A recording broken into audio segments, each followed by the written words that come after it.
Hey, everybody. Welcome back. Welcome. Welcome to our freak show. Michael be creepy. As most of you can tell by the title of this video, this is part 1. Yeah. And we will be telling you guys the story behind the freak. Yes. Okay.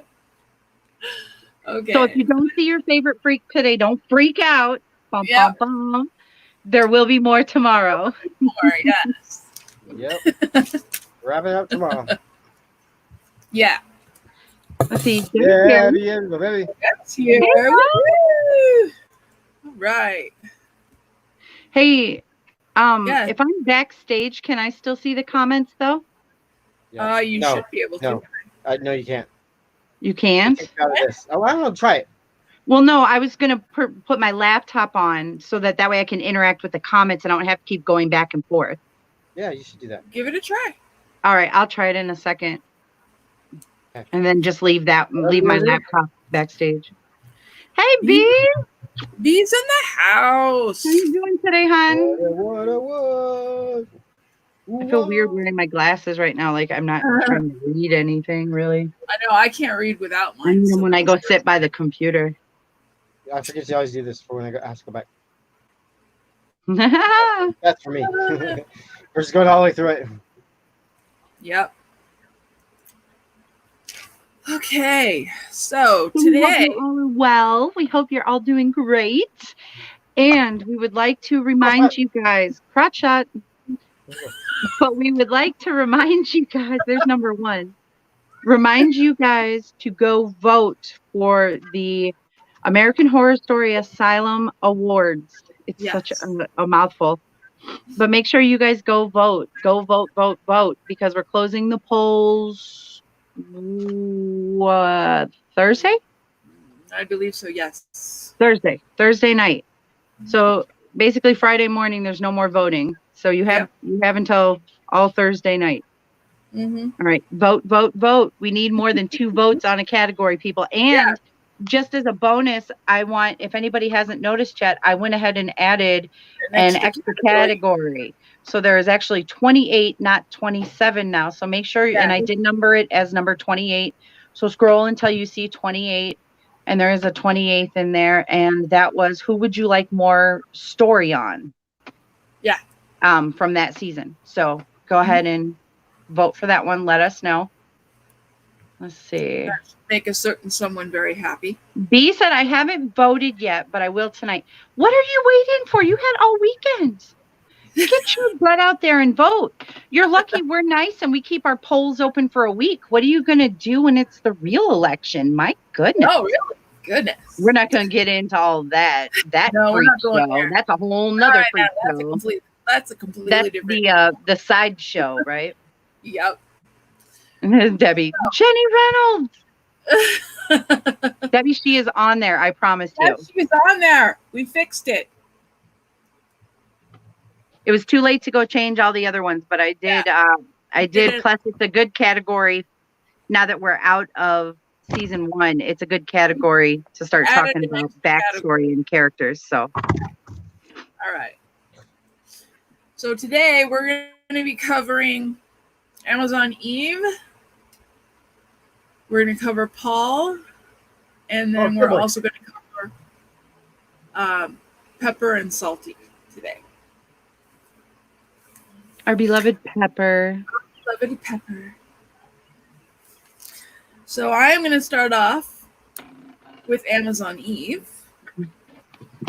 And basically, thanks to Mel, we found some more information. It's just that basically there was another woman.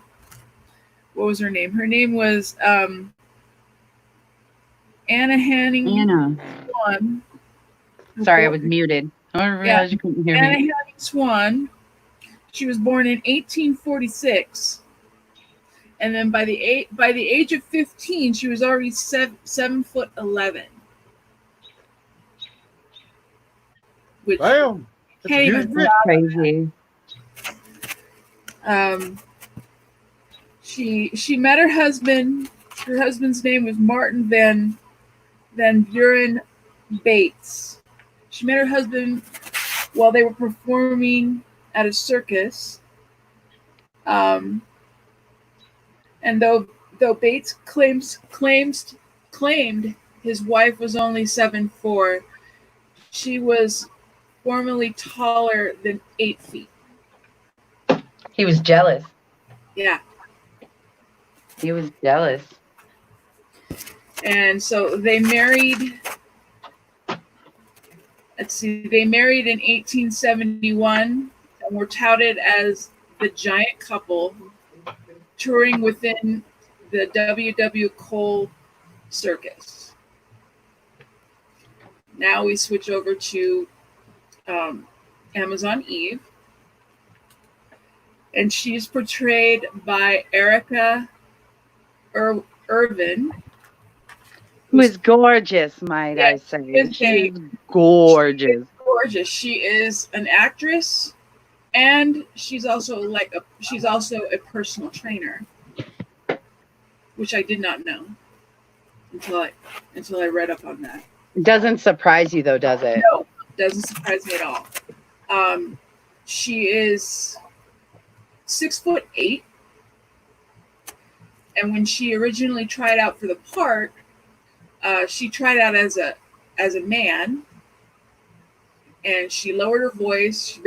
She slicked her hair back. She wore like a flannel shirt, and she ended up getting the part. But then they realized that it would be better if she played it as a woman, and so they changed it to Amazon Eve instead. The original plan that they came up with before she was cast was that the character's name would be Johnny Long in the Pants, which I think is probably one of the lamest names I've ever heard, in my opinion. Who knows? Maybe that's where the inspiration for Stanley came from. Yeah. I just thought that was just a very really, couldn't you guys think of anything better than that? But anyway, Erica is a transgender woman, and she discovered who she really was at the age of 5, but she couldn't really do anything about it until she turned 16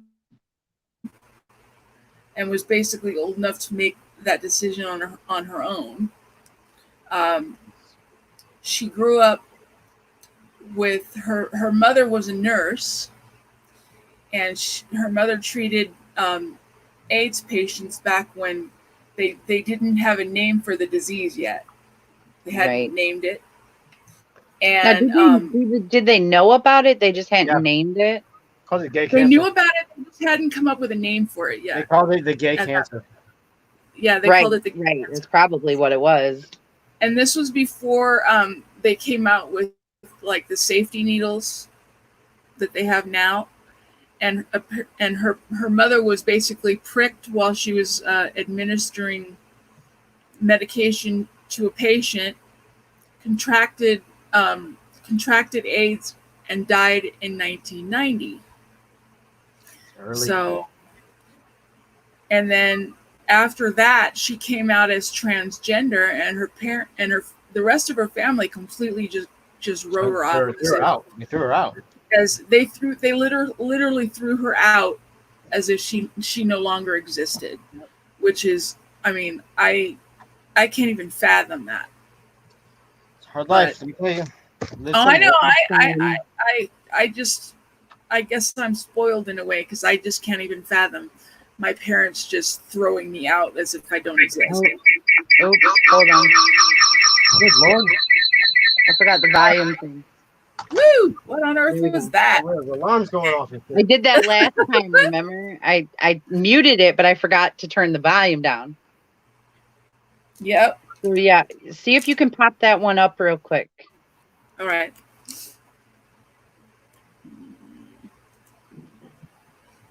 All right, they're both up. I see the comments. All right, now put it backstage and let's see if I can still see comments. Hey, Tim. All right. Yes, I can. All right, cool. This works. Well, there you go. Now we know. Now, the thing that most people didn't realize is that she was afraid to come out as transgender for a really long time. She basically spent 15 years in college because she was afraid to come out as transgender, so that she used that as an excuse to hide. And she didn't come out until 2004. Wow. This is almost 15 years later after her mother died. And that's the only thing she, when I was watching the interview, she said that she really wanted her father to be able to see her up on screen and everything else, but being that her family wants nothing to do with her, it's a sad thing, because the only family that she really has now is in they don't really necessarily like to call themselves freaks, but it's a different category. Yeah, Matt calls them. What does he call them? Yeah, he calls them radically, a radically different person. Radically different. Yeah. Yeah. And that's pretty much all I was able to get on her. But she's acting. She's done several other roles. She's had another role in Apocalypse, which personally I think it should have been longer. And she also had one other role, and I can't remember where it was at. I looked it up. I'll have to do that while you guys are talking, and I'll add that in when I find it. Let's see what they said. Freaks do not desire our pity, only our interest and the partial contents of our purse. Yes. That was a quote by an anonymous reporter in 1918, I believe, actually. I think that was the early one. Yeah. So, Michael, while you're talking, I will look that information up and find out what other projects. Are we going to tell Eve's Freak Show story? Huh? The highlights on Eve's Freak Show story? The on-show character? Are we doing that? I basically did that originally when they cast it. It was supposed to be a man, and they switched it. I mean, what was her story? Her actual character story? Her actual character story? They didn't really discuss that. No. For the show, from what we watched. Oh, are we going over Amazon Eve bio? There wasn't. I went looking for the bio. There was no bio. No, you see. No, we were doing last week about when we did like the Weird Lady. We did Dell. What was their journey in the show? The character. Her journey was basically she took care of Ma Petite. There you go. Yeah. That was her main journey. Was she took care of Ma Petite. Shit out of Dell, right? And the shit out of Dell, yeah, because she was kind of Ma Petite she was Jimmy's confidant. The tiniest, and then you had Amazon Eve, and she was the biggest. Yeah, she was like Jimmy's best buddy. Yeah. Yeah, she was like his lieutenant, like his they were like best friends. They were confidants. They had each other's back no matter what. There was kind of friendship that was like no questions asked, for nothing. Right. She also was she was the one. Well, they both to each other were able to. We didn't see it with Eve, but were able to tell each other, put themselves in their place. Like Jimmy, you're doing wrong. What can I do to help you? Kind of thing. Right. She was killed by Dandy. Sibling-esque, which we know the Freak Show very much was. Yeah. But they had an even more intense type of bond. Yeah. They were like co-lieutenant or whatever, because she would step in. Jimmy was looked at as like the Freak's kind of confidant, and she would step in when Jimmy was absent. Because I know that all of them took care of Ma Petite because she was the tiniest. Yeah, but Eve was almost like the bodyguard. Yeah, she was the motherly bodyguard. The motherly bodyguard. Mel, did you want to say something? She was killed by Dandy. Since I turned the volume down, if you want to put that other one that's backstage up, I can screen share and show pictures of them Yeah, that's cool. Okay. on that Yeah. one because it'll only show Start up using on that. that one, right? Yeah, the pictures will show up, but not the sound. You'll be fine. No, but I mean, it's only going to show up on my window. It won't show up covering you guys. No, it's up on everybody's. No, on everybody's. Oh, okay. No, I think it is everybody's. But you can put it up on everybody's. You don't need to see our That's- faces. it'll No be pictures. fine. That's cool. Okay. Was it ready for that though? Yeah. Sorry, So give we're me still just a second. testing stuff, but that's all right. Give me a Well, second. her death was on the hands of Dandy. She was one of the freaks that went Yeah. out during the assassination style. Just what do you call it? Yeah, because Dandy mass shooting. basically shot everybody in the head. Yeah, he got her in the Pretty back, I believe, didn't he? Look at how she went. She I think she came out to fight. Yeah, she went out as I believe she got it in the back. Yeah, she went out to fight him and realized which is a very cowardice way to go out. No, I think she got shot in the head. Yeah. Did she? She looked to go to fight. Oh yeah. And it was a lost cause. Mm-hmm. Sadly. I think, Desiree being the only one that truly escaped that. Yeah. Only escaped from hiding. She didn't escape. I know, that's the only reason why. Which is very weird because usually in a mass shooting kind of thing like that, at least a person survives just from injury.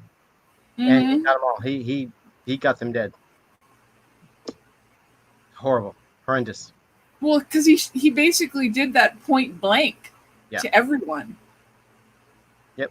Assassination style. Sharing my screen. Is it because my cam is on? Oh, there you go. Is it sharing? Oh, there we go. Yeah, there we go. Okay. Okay, down here. Sorry, guys. Yeah, we're trying to figure it it all out, but we'll.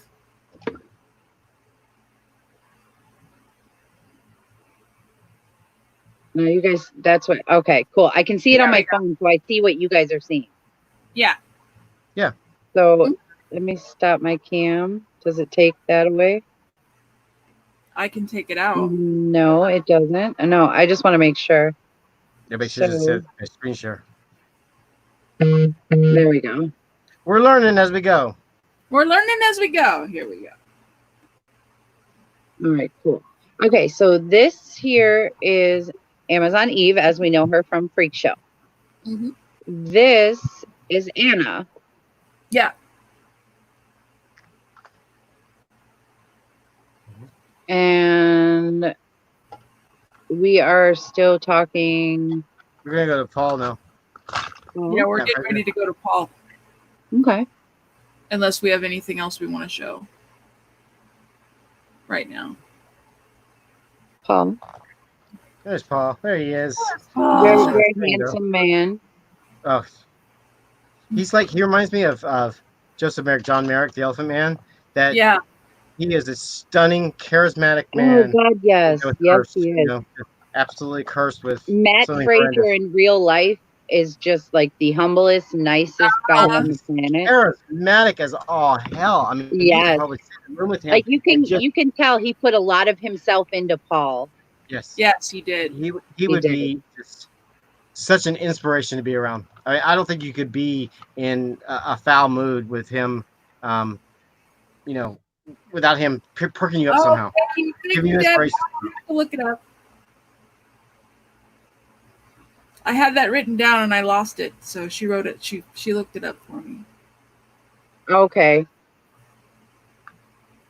Thank you, Debbie. She likes Paul a lot. Huh? Debbie likes Paul a lot. I like Paul and I like Matt Fraser. Yeah. Yes. So let's talk about Matt Fraser first. The whole reason I wanted to cover Freak Show this way was because of Matt Fraser and his inspiration of how, if you haven't seen Freak Show, for those of you watching later, if you haven't seen Freak Show's bonus material on the actual Blu-rays and DVDs that came out, and you can also find them on YouTube and on FX.com. American Horror Story did a small little feature film series that it came out weekly when the show's going on. Now it's all put together in one package as a behind the scenes, and it basically goes into the behind the scenes documentary of these four people's real lives. And when I saw Matt's way back before Freak Show was even had gotten started, they were introducing everybody. I like totally fell in love with this man. I mean, this man was so inspirational just on the few minutes that he had. I was just like, wow. I mean, he had the mindset that I've always ever dreamed of. He's British. His the disease is called I forget is Phocomelia, which is basically what it is the shortening of the limbs. The limbs don't form for some reason. You have shortening of the legs, shortening of the arms, whatever. And his was caused by a pill, it's almost like a painkiller that women used in their 30th week for morning sickness. So back in the day, people were trying to treat morning sickness instead of letting it just happen. And when she took that med, basically what they learned about that med later was that painkiller would kill the nerve buds that were forming the limbs of a fetus, and his limbs would stop growing. So his arms stopped growing. So, but the way he looks at his deformity or disability or whatever you call it, he actually looks at it as not a positive thing per se. It's part of him, and he likes the way he is. He's really comfortable with his body, and I'll explain why. But he says, I love "You that guys he's have all your hands out with here." his gray hair too. Like he's Oh, gorgeous. yeah. He says, "You guys have your hands out here, and you feel and touch the world. I have my hands right here, and I feel what's important. Feel me. Feel my confidence." And I was like, "Holy shit!" He's like, "I can still do everything with my hands. I can do everything that you guys do with your hands, but I'm here with me. I'm holding me tight." I was like, "Wow!" To have that mindset, to go in, and you could tell that it's when he talks about himself that it's not like this act that he's just like so insecure that he's just putting on this pump's act. He's really comfortable with himself. And he's gone through a lot in his life as far as becoming that confidence. But his confidence started early in his life when his mother would tell him his birth story. And his birth story was... yes, it was, Dad. Yeah, that was the med. Yes, that was the med. And when the doctors took Matt from his mother when he was born, they took him out of the room, and they didn't give him to her for a while. And it kept going on and going on. And the mother's like, what's going on? Like 4 hours. He must be dead. Well, when they finally brought him in, he was like all swaddled, all close, and they gave him to her, and they left. Everybody left the room. These chicken shit doctors and nurses would not even stay in the room to help the mother through her reaction, just seeing, her baby was deformed or whatever. And she said her reaction when she opened it up, all she saw was the eyes of an old friend, and never thought about it. And that always gave Matt the confidence that his first impression of the world was that he was loved and cared for, that it gave him confidence that he was okay, nothing was wrong, and she instilled that in him. So beautiful. Such a beautiful man, God. Yes. And he embraced the whole freak show circuit instead of looking at it like they're gonna gawk at me and I'm different and I'm deformed. He's like, you're damn right I'm different. I'm different and it needs to be celebrated. What was his exact quote? He says, "I'm powerful." Oh, he says, "Of course I'm different. I'm powerful. I'm awesome. I'm a freak. I'm an actor. I'm a freak actor who plays a freak." Yep. So basically, what he's saying in a quote like that is he's saying that every way you can come at him in this like circle, he's gonna come right back at you and say, "I'm the same person. I'm this awesome person. Yeah, I'm a freak. Yeah, this is deformity, but yeah, it's me." Is what he's saying. It's just that he's so confident in who he is. He's amazing. That med was a big deal. It was recalled, I believe, from doing that at the time. I love them all so much. They're just he's amazing. So what he did, he wanted to be an actor. He always said, he says, "I have an ego. I have an ego that needs to be stroked. I need to be center of attention. I need to be, on stage or in an audience or being viewed, but not gawked at." He says, "I need to entertain." And a lot of actors feel that same way. A lot of people go into acting, especially stage acting, because they have this drive to need to be the center of attention. It's an ego type of thing. It's an ego that needs to be stroked.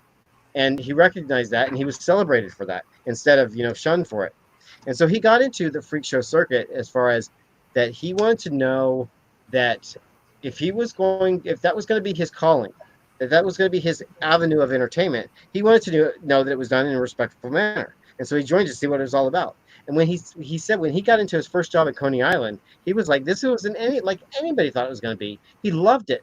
He absolutely loved being the center of attention. He says, sure, I was gawked at, but every time I was on that stage, I had everybody's attention. They were listening to me, and I was able to entertain and educate and do all these things. And he says, and then I was able to get in with the other people who felt that they were, abused or looked at poorly, and became a huge activist for sideshow performers.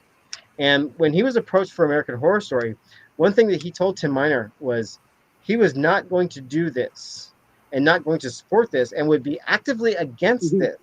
Ooh la la! There you go, Mike. Is that Matt? Nice. Yeah, that's a burlesque performance. Yeah. He would always fight. He's in damn good shape too. Yes, he He would is. fight against the show if it was treated in bad taste in any way, shape, or form, because he's an activist. And Tim Miner says, well, why don't you come on board and make sure that it's not? And so they brought him in not only as a great actor, not only as a great character that they wrote for him. He came in to make sure that this type of art was being respected, and that these people were being respected. And Tim Miner and Ryan actually respected that he had those views, and that he came in as a consultant as well. Yes, exactly, as well, an activist. Yeah. What is he doing to that girl? That you're pulling this up, because one thing that Matt truly believes in, since he was a sideshow performer, is he said every performer, every actor needs to do. He says especially actresses, female actors, need to be a stripper. I don't know what that is. He says everybody should be a stripper for at least a week. He said you may not like it, you may hate it, but you'll become in tune with your body. You will know your body and be comfortable with your body. If you're going to be a stage performer, you need to do something like this. And obviously, the man is so hell comfortable with his body. Mm-hmm. I mean, no shit. Yeah, and he also says that two things that people tell him that a person with a deformity or abnormality such as he has is that you can't fight and you can't fuck. He says, I got knocked out in karate, and I can fuck just fine. Yeah. And he says, I go hard, I party hard, I fuck hard, I play hard, because you don't know if you're going to be hit by a bus tomorrow. You don't know if you're going to be killed in something. You don't know if you're going to come down sick to do something. He says, like, enjoy every moment of life that's given to you. Now, some people may not approve of his behavior, but you know what? He approves of his own behavior.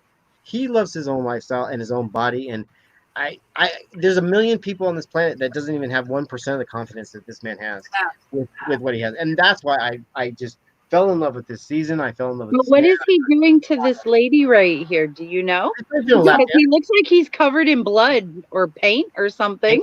Chocolate, maybe. No, it's red, honey. It's not red. Chocolate.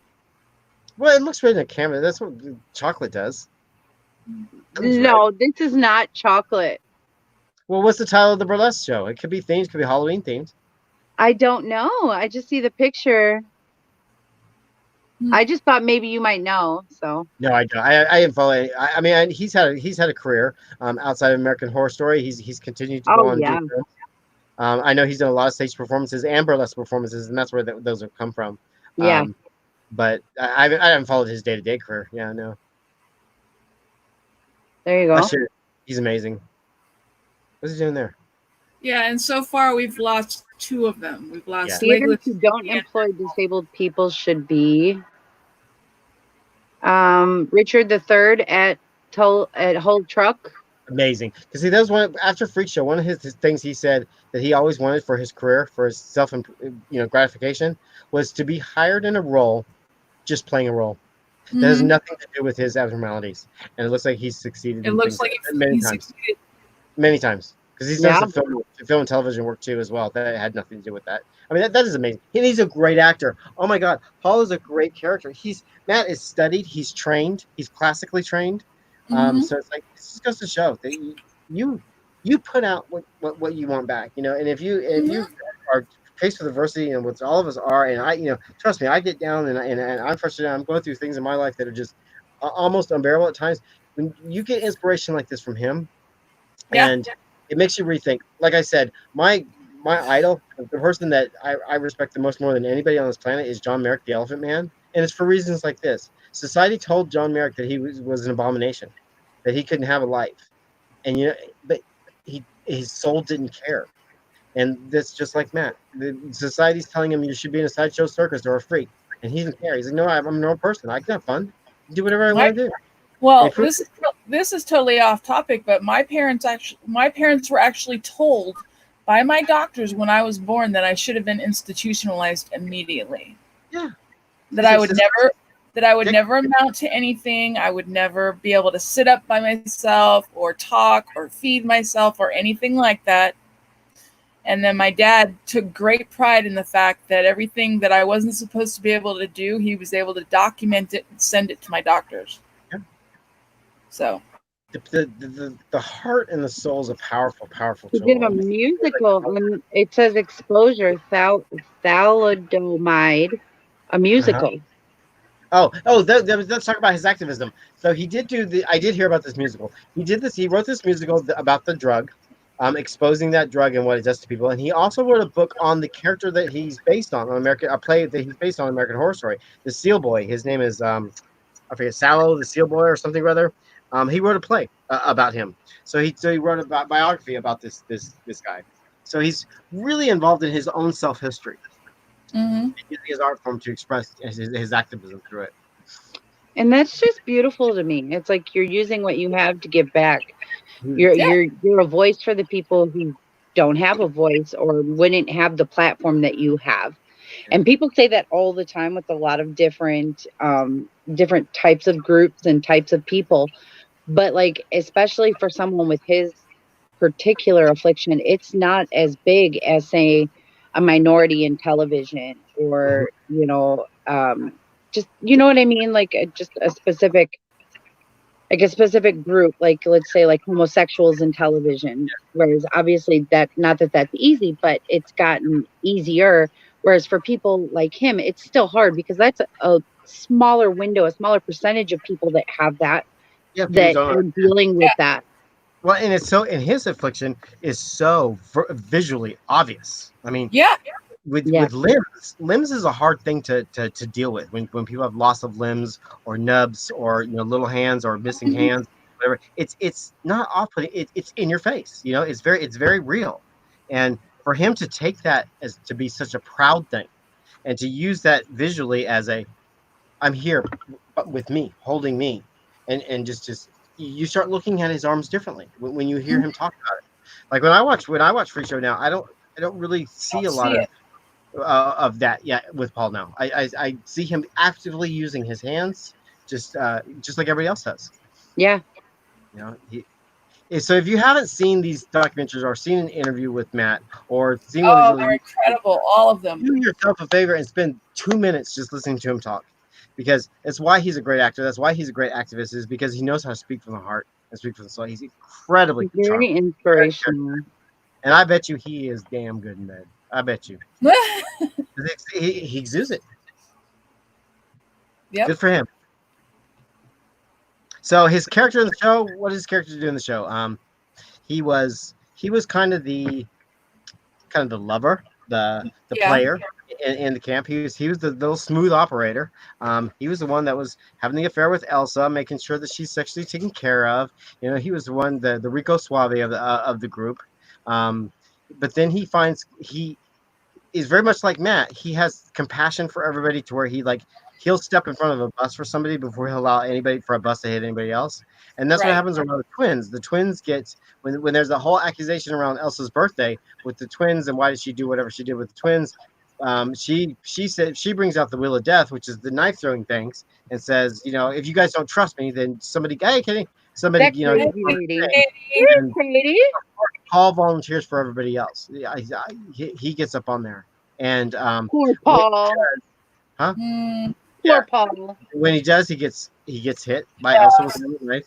Gets very sick from it, and Penny starts taking care of him because Penny and him had started the thing, and their relationship continues throughout the show, even after he's killed by Dandy and she's killed by Dandy. Because in the aftermath, you see that they're together.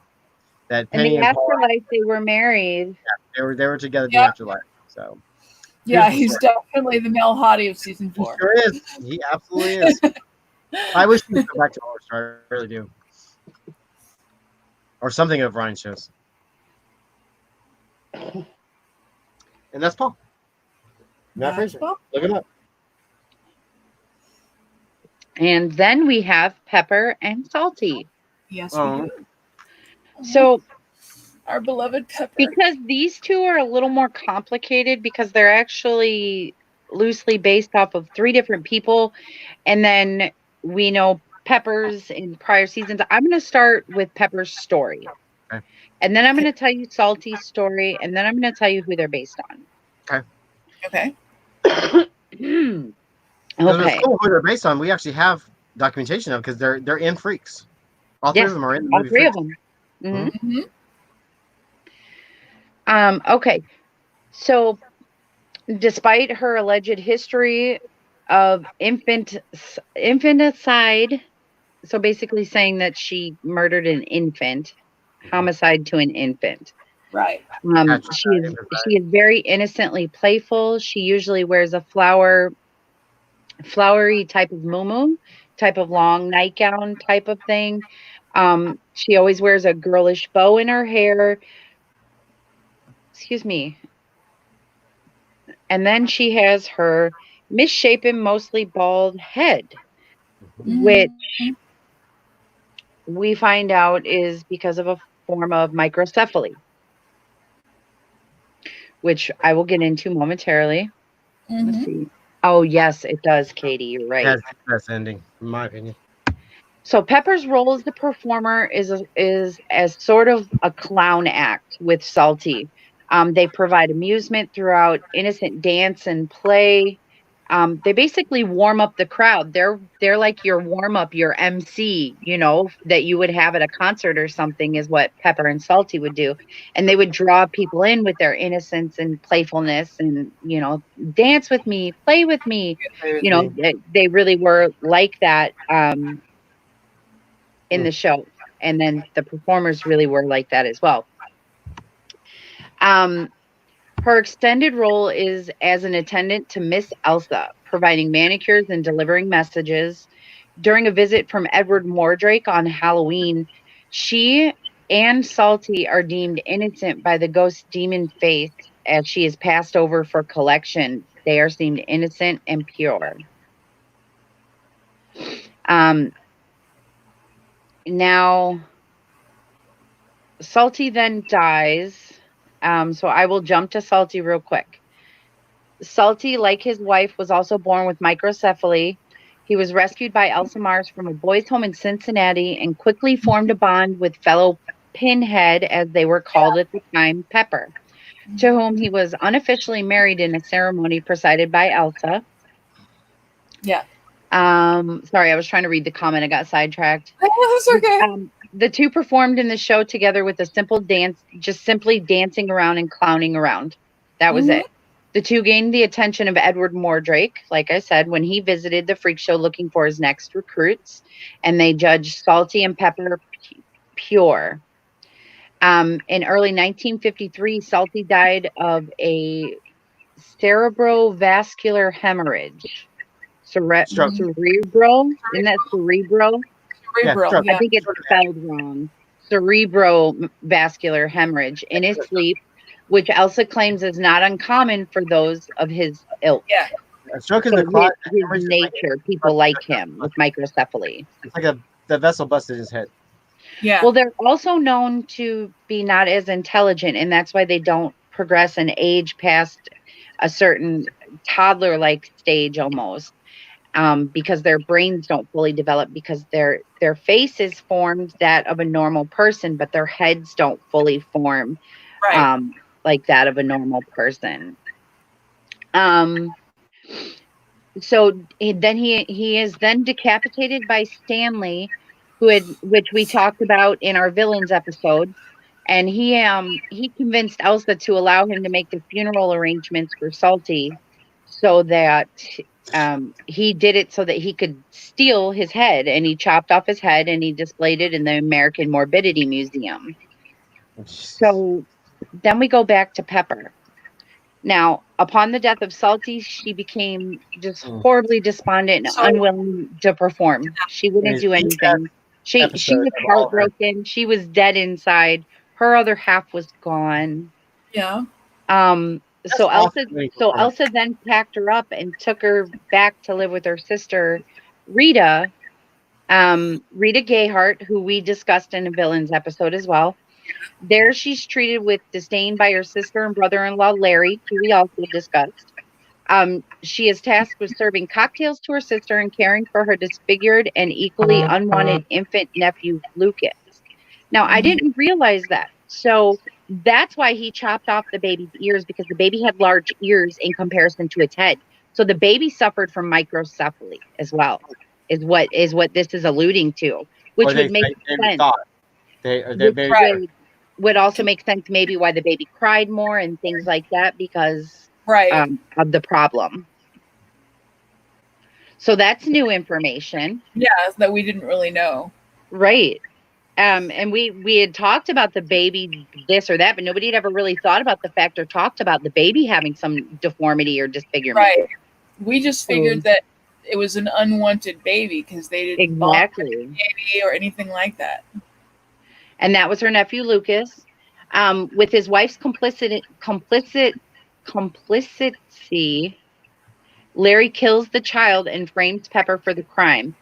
And this is when we find out that the baby was drowned and its ears were sliced off. That's true. That's true. Hi, Di. Hi, Di. Love you.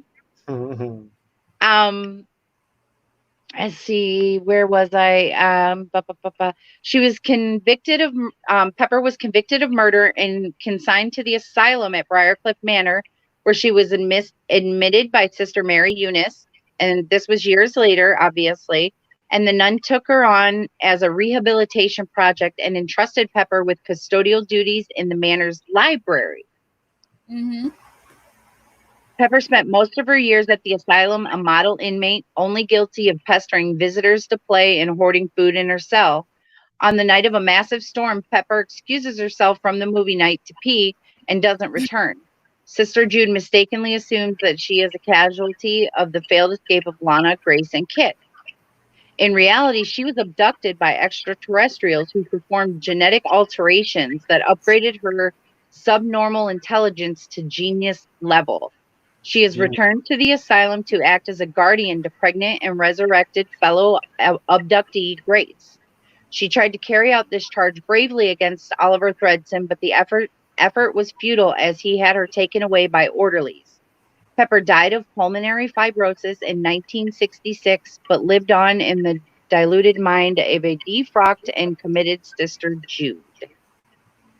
That is Pepper's story. That is Salty's stories. Now, I mean, I'm sure I missed some tiny details in there, but those are all the major things that happened in both of their lives, the events that brought them together.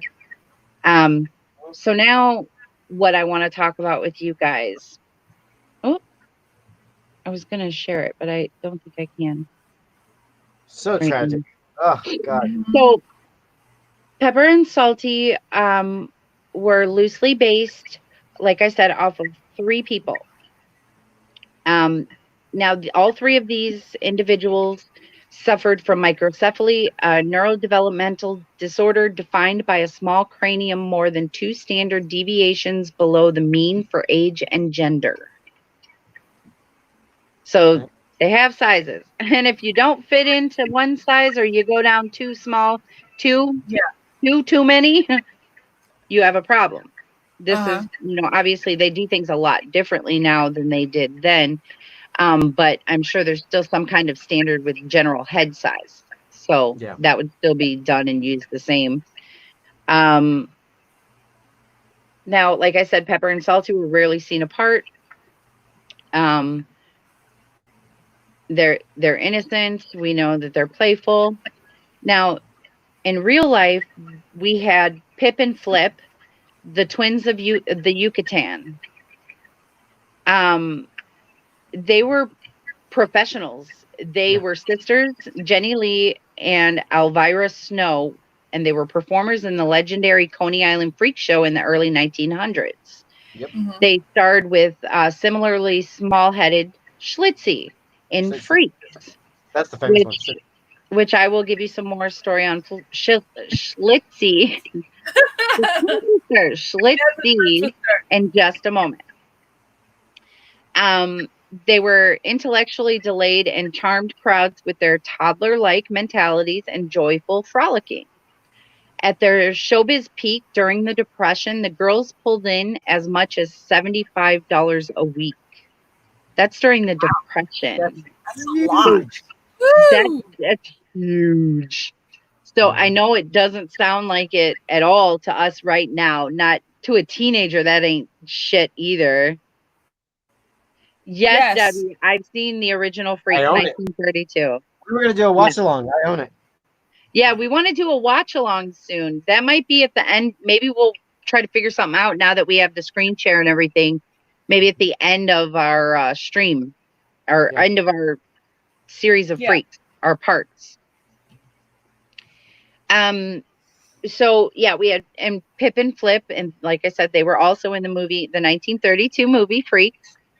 And I will show you guys an image of them in just one second, but let me tell you about Schlitzie. And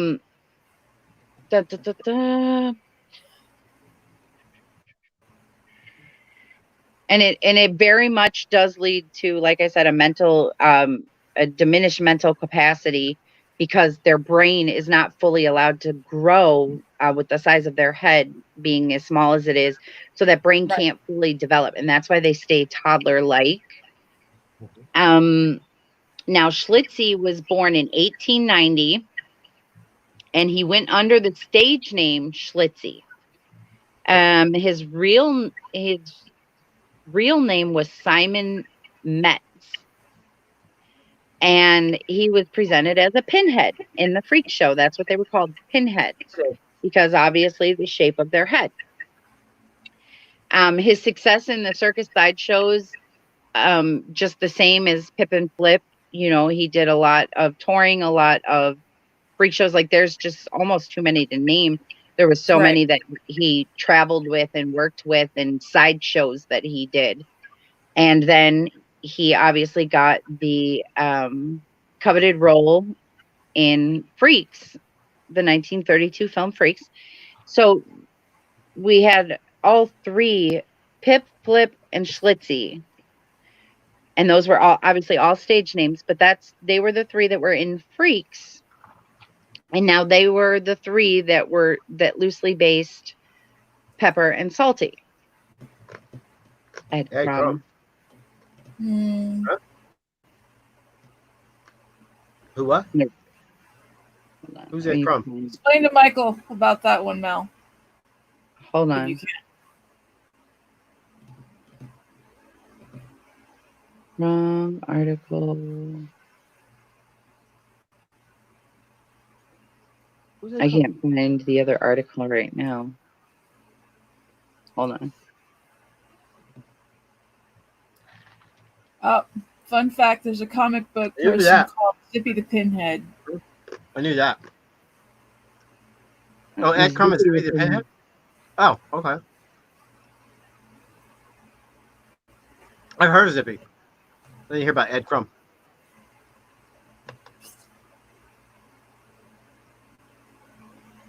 Okay, so where are we at here?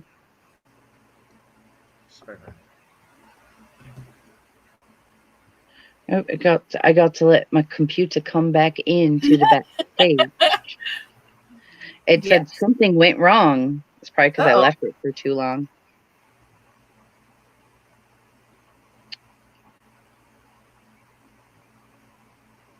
Well, okay. Now you're in there. There's two of me. Hey. There's two of you. Aren't you special? What up? Oh, okay. It's his name was Bill Griffith, not Ed. She was wrong. The name Ed Crumb sounds familiar, though. I know it does.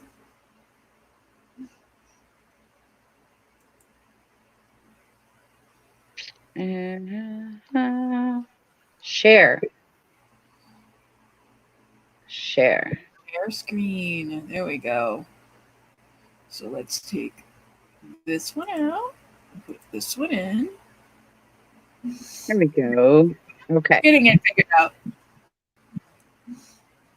So here I will show you guys your Freaks cast. This is that lawful, good, moral, and pure, neutral. It's like it's the lawful, social, neutral, rebel, chaotic. Like I see a lot of people do a lot of these different things, but I don't really care. It just had a picture of all of them, yeah. the people. And dun, dun, dun. Here is a good one of your freaks.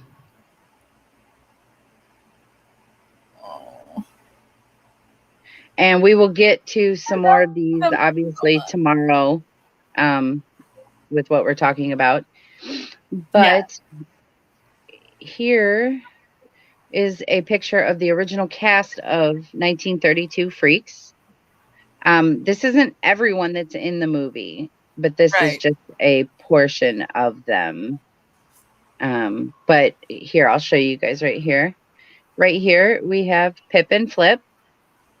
And here we have Schlitzie. Mm-hmm. So all three of them were in the movie. But that, like I said, again, these were all what was the inspiration that was used to loosely base Pepper and Salty off of. Because which wasn't hard to do, and to combine them into three characters, because they were so lovable and innocent and pure, and that's what they did, is danced around and played. So it's an easy character to input in somewhere and not have to worry about a whole lot of story. But I love that they did what they did with Pepper, the way they did give her a story, and it did, it had more significance. Mm-hmm. I love that Salty came about because Schlitzie played a female a lot of times in his performances. With the sideshows and things like that. And that's why they would put a bow in his hair, just like Pepper. They would put dresses on him. But I like that they made Salty and they made a male character, a male version. So in my eyes, the way I look at it is Pepper's based off Pip and Flip, and Salty is based on Schlitzie. Right. And that's just, I know based on performance wise and who's been through what, I get why they did it with who they did. But in my eyes, that's the way I see it, because I see the two female characters being Pepper, and then I see the one male who it's like, in essence, it's the way Ryan Murphy gives justice to a lot of real life people with the way he retells his stories. He tries to give someone justice for what they didn't get in life. Unless obviously they were evil and didn't deserve it, or, then maybe he tries to find an ending for them. But I like that, it was like him giving justice to Schlitzie by letting Schlitzie be represented, but being male. Does that make sense? Yeah. So that is Pepper and Salty, our beloved Pepper and Salty. I'll show you guys one more image of Pepper and Salty here. I'm almost sad that this season's almost over. There's Schlitzie and Pepper and Salty. Our Pepper and Salty. Just look at him. Couldn't have a care in the world. Couldn't have a care in the world until he dies. Oh. There's Pip and Flip again, and Pepper and Salty.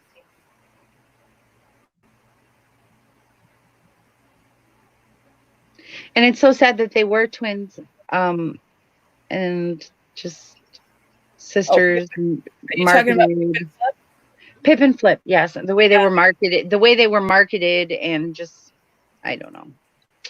Sad story. All of their stories are sad, but they, like I said, they say don't feel bad for us. Just, give us your money. Basically, we don't want your pity. Come and see us, enjoy us, have fun with us, and give us your money. Yeah, come celebrate with us. That's what come celebrate. Have fun. Uh-oh, phone's about to die. There we go. Plugged it in. Yeah. Okay.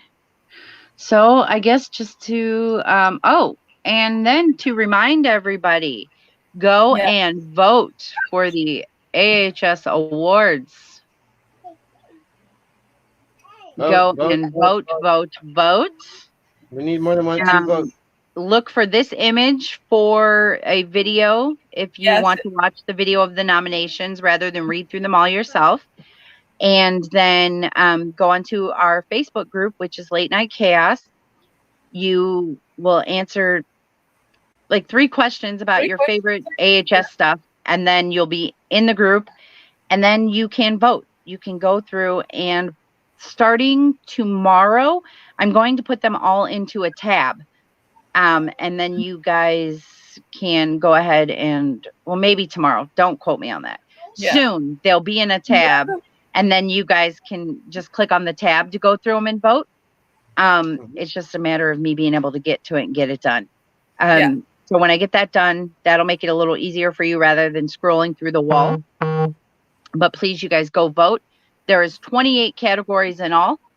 Make sure that you vote for all 28. They are not in order, unfortunately, because they're on the wall. So if someone votes on one, it gets bumped and so forth and so on if something comes in. So that's why I'm going to put them all in the tab for you guys as well. So they're easier to find. Please go and vote. Voting will close Thursday night. Yes. So vote Thursday night, which is, what is the date, guys? The date on that is, what is today? Today is the 18th.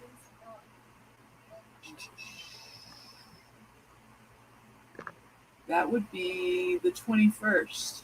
The 21st. Okay. So Thursday, the 21st, May 21st, 2020 is when, what? By midnight. I said 2020 by midnight, or then, voting closes. So you have till Thursday night. Do it often, do it well. You can vote for more than one thing too. There should be options on there where you guys can vote for more than one thing. So if you're torn between two, just vote for them both.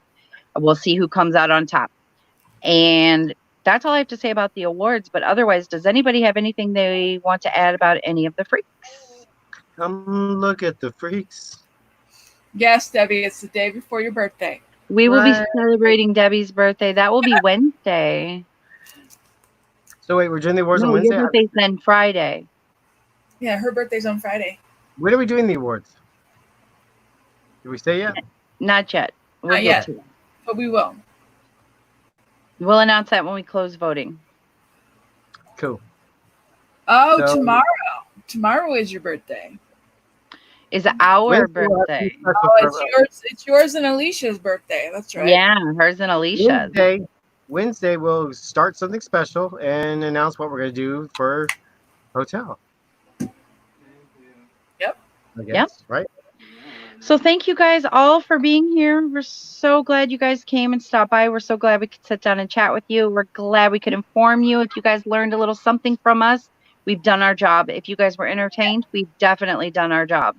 So you guys come back often, come back, see us, have fun, join our freak show. Join the group, Late Night Chaos. And until then, we will see you guys tomorrow with part 2 of the stories behind the freaks. Good night. Right. Take care. Bye. Oh, we forgot the one of the day. Shit, see, I'm distracted. Sorry. We already said bye. Thingy on there.